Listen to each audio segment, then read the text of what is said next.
Good morning, students. In this part of the video, I am going to tell about the determiners. इस video में मैं आपको determiners के बारे में बताने जा रहा हूँ. Determiners word is formed from determine. इसका अर्थ होता है डिटरमाइन का निश्चय कराना. Now you have to understand what the word determiners means. Determiners are words used in front of a noun to make it clear which exact thing the noun is about. I am repeating once again. Determiners are words used in front of a noun to make it clear which exact thing the noun is about. Determiners वो शब्द होते हैं जो किसी भी noun के पहले इसलिए प्रयुक्त होते हैं टू मेक इट क्लियर, ये सुनिश्चित करने के लिए which exact thing the noun is about. कौन सी पर्टिकुलर थिंग है, चीज है, वस्तु है जिसके बारे में बताया गया है जो नाउन है. यानी डिटरमिनर उस नाउन के बारे में सुनिश्चित कराता है कि वो नाउन सिंगुलर में है, प्लूरल में है, न्यूमरल है, डेफिनिट है, इंडेफिनिट है, पजेसिव है. ये सारा क्लियर करने के लिए और डिटरमिनर का प्रयोग किया जाता है. Now further we go types of determiners. यानी डिटरमिनर के प्रकार कौन कौन से होते हैं. First number definite article, second number indefinite article, third one demonstratives, next one possessive determiners, next numbers या numerals बोलते हैं, लास्ट नंबर है क्वालिफायर्स.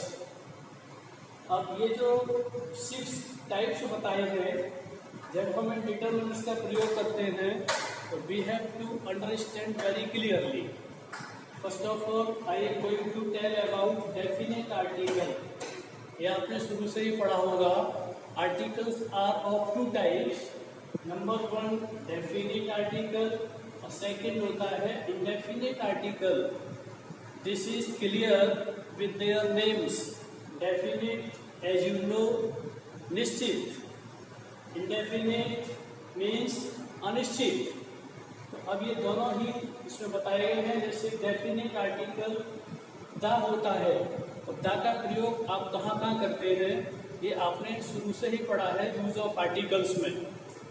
The cat, the boy, the city, the tree, the dog and so on. You can represent many examples. Second indefinite articles. Indefinite होता है ए और N. N का एक example और होता है जैसे a cat, a boy, an ink pot etcetera. इनको हम इंडेफिनिट बोलते हैं. इनके बारे में निश्चय नहीं होता है और द का प्रयोग कहीं पर्टिकुलर किया जाता है, इसलिए ये डेफिनेट आर्टिकल होता है.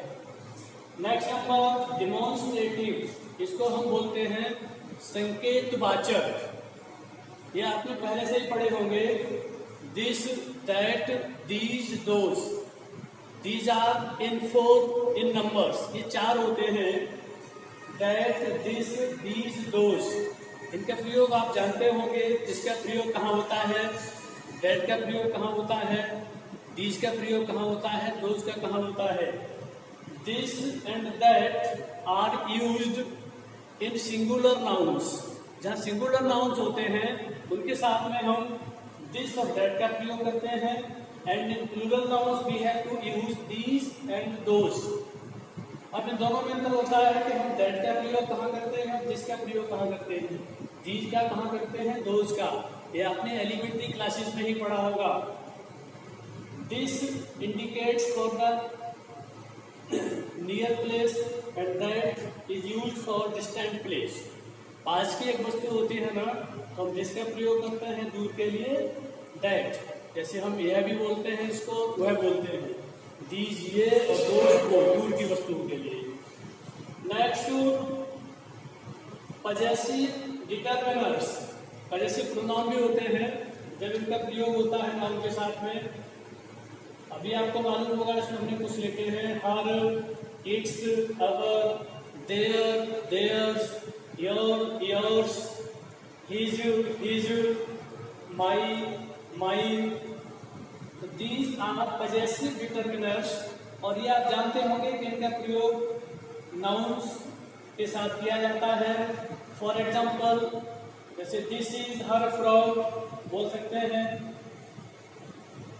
It's price is too much, sentence में भी प्रयोग कर देते हैं इनको। नेक्स्ट नंबर है नंबर्स या न्यूमरल्स। इनको संख्यावाचक बोलते हैं, संख्याओं के लिए प्रयोग किए जाते हैं। 1 boy, 2 boys, 10 balls and so on. Last number है qualifiers, some, there, each, student, much, few, etcetera. ये क्वालिफाइंग के लिए प्रयोग किए जाते हैं। सम डे, किसी दिन, ईच स्टूडेंट, प्रत्येक स्टूडेंट यानी छात्र। मच का भी प्रयोग होता है, as we can use there is much milk in the glass. ऐसे ही इसमें लिखा है few, there are a few students in my class. इनका प्रयोग होता है। In this way you have to understand, and I have sent some exercise in written work. You have to solve them. Thanks a lot.